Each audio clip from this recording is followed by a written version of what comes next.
Selamat sejahtera kepada semua pelajar. Dalam siri ini, cikgu akan berulang kaji dengan pelajar satu tajuk tingkatan 4 iaitu tajuk 8, veto. Dalam tajuk veto, kita akan bincang dua jenis veto. Satu ialah veto I dan J dan satu lagi ialah veto selain daripada I dan J. So, untuk slot ini, cikgu akan mula dengan veto yang bukan I dan J dulu, di mana cikgu akan bincangkan macam mana veto itu diwakilkan dan jenis-jenis veto yang ada. Secara aneh, pelajar perlu tahu, veto adalah kuantiti yang mempunyai magnitude dan arah. So, setiap kali bila kita melibatkan sesuatu veto, dua aspek pelajar perlu ambil kira, iaitu berapakah magnitude dia dan apakah arah dia. Kita tengok macam mana sesuatu veto boleh diwakilkan.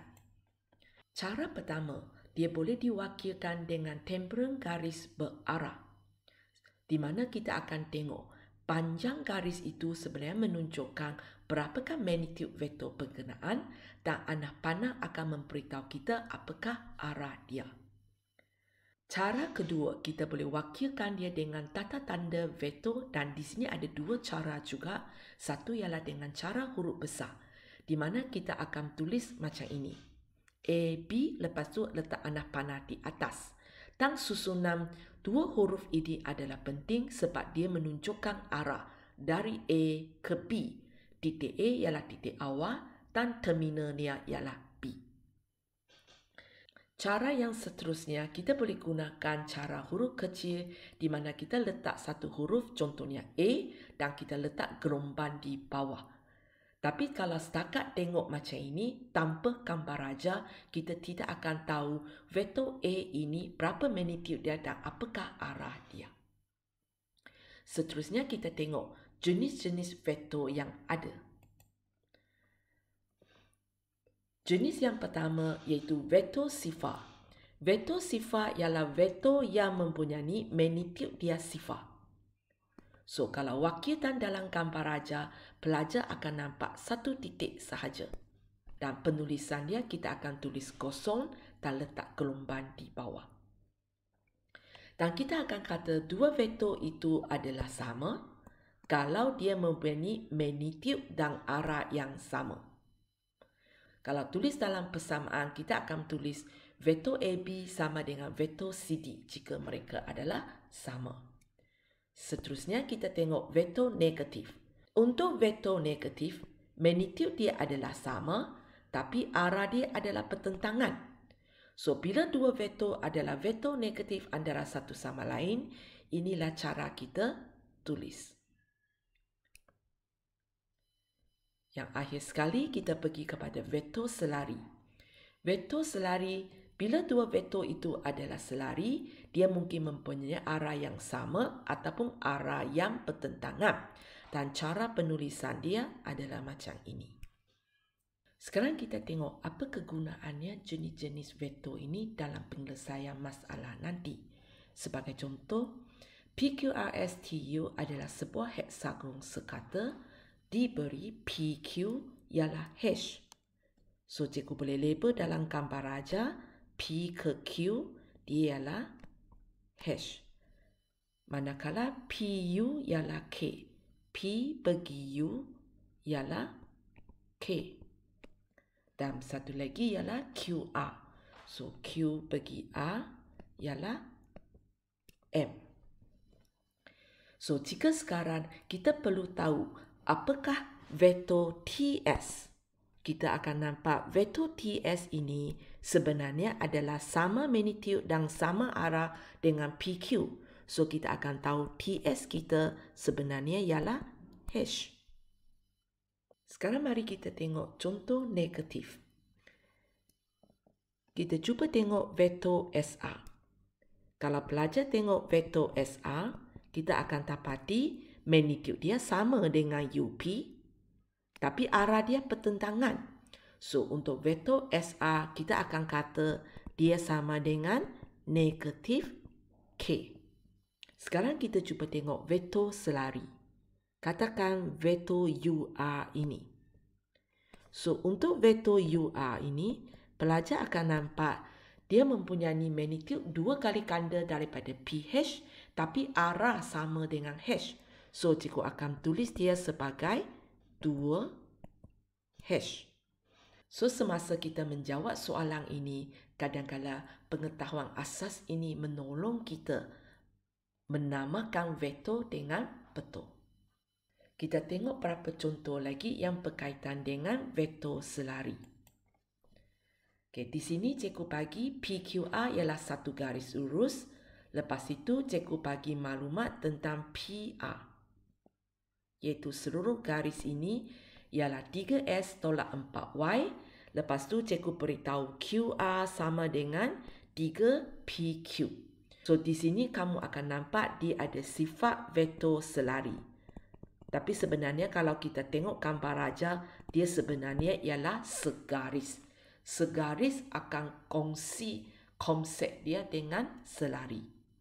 So, bila ada maklumat macam ini, untuk soalan ini kita sebenarnya sudah tahu apakah PR, apakah QR dan apakah PQ. Dan ada di antara kamu boleh cepat dapat jawapan dia, di mana kamu sudah tahu PR ialah 3X tolak 4Y sebab diberi oleh soalan. Dan QR ialah 3/4 daripada 3X tolak 4Y.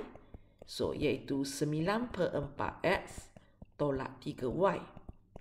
PQ pula ialah 1/4 daripada 3X tolak 4Y. So, bila kita ringkaskan, 3/4X tolak Y.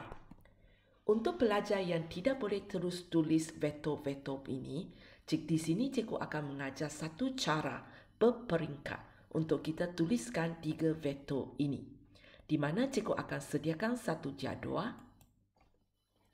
So, cikgu akan tuliskan vektor kita yang paling panjang punya, iaitu PR, cikgu akan tulis di bawah sekali.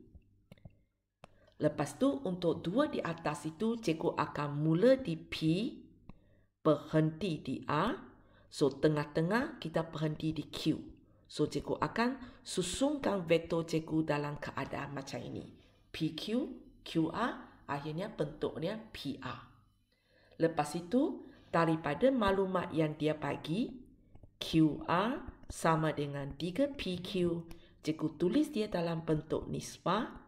QR bagi PQ sama dengan 3/1.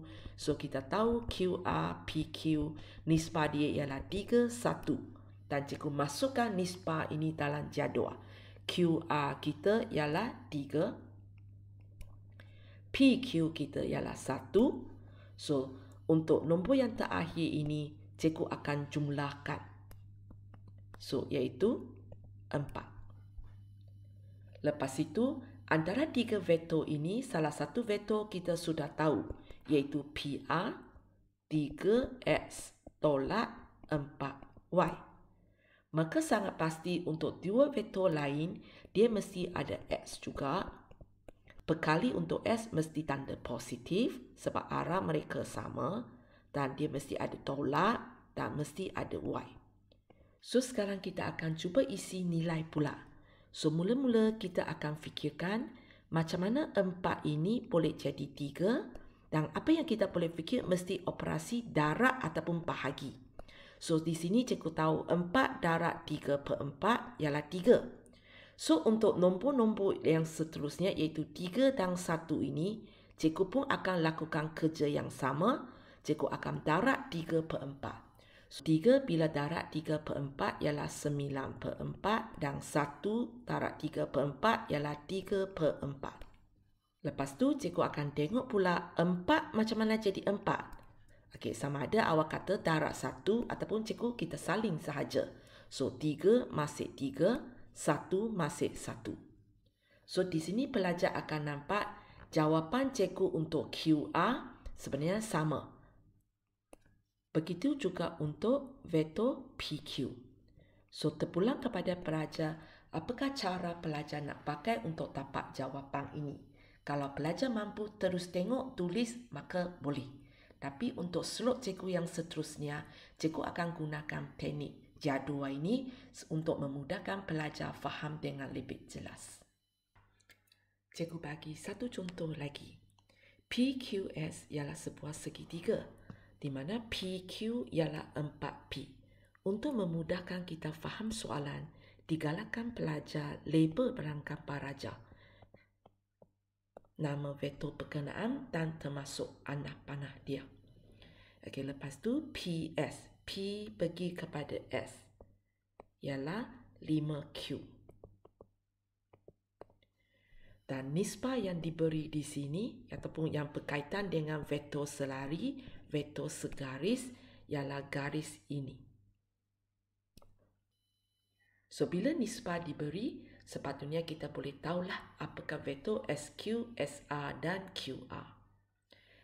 Di sini cikgu akan cuba terangkan dengan teknik jadual. Seperti yang saya nyatakan tadi, selalu vektor yang paling panjang cikgu tulis di hujung sekali. So, untuk soalan ini, cikgu akan letak SQ di hujung sekali, mula di S, berhenti di Q, dan kali ini tengah-tengah dia ialah R.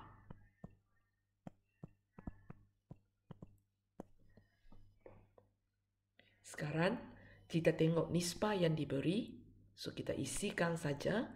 SQ ialah 3, SR ialah 1, dan kalau pelajar masih ingat hubungan mereka, dua nombor atas itu bila saya tambah akan dapat bawah. So, nombor yang sesuai cikgu tulis di sini sepatutnya ialah 2 lah.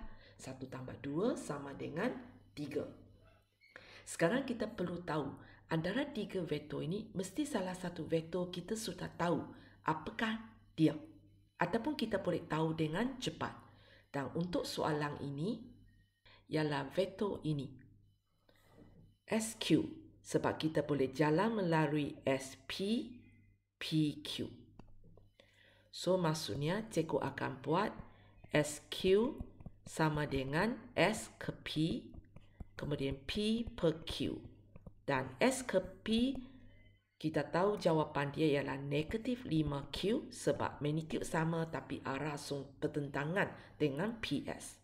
Untuk PQ, seperti yang diberi oleh soalan, iaitu 4P. So, cikgu boleh tulis sini, SQ ialah negatif Q tambah 4P. Untuk vektor yang seterusnya, sangat pasti kita tahu dia mesti ada negatif, dia mesti ada Q, dia mesti ada tambah, dia mesti ada P. Hanya sekarang kita kena fikirkan apakah nombor yang perlu tulis. 3 jadi 5. So, kita tahu hubungan dia ialah darat 5 per 3. Maka 2 darat 5 per 3, 10 per 3. 1 darat 5 per 3, 5 per 3. Lepas tu kita tengok pula 3 macam mana nak jadi 4. So, darat 4 per 3. 2 darat 4 per 3, 8 per 3. 1 darat 4 per 3, iaitu 4 per 3. Dengan lengkapkan jadual ini, kita boleh tahulah apakah vektor SR, RQ dan SQ. Dengan ini, cikgu akhirkan slot ini. Dalam slot seterusnya, cikgu akan bagi pelajar tengok soalan-soalan yang format SPM. Kita jumpa lagi.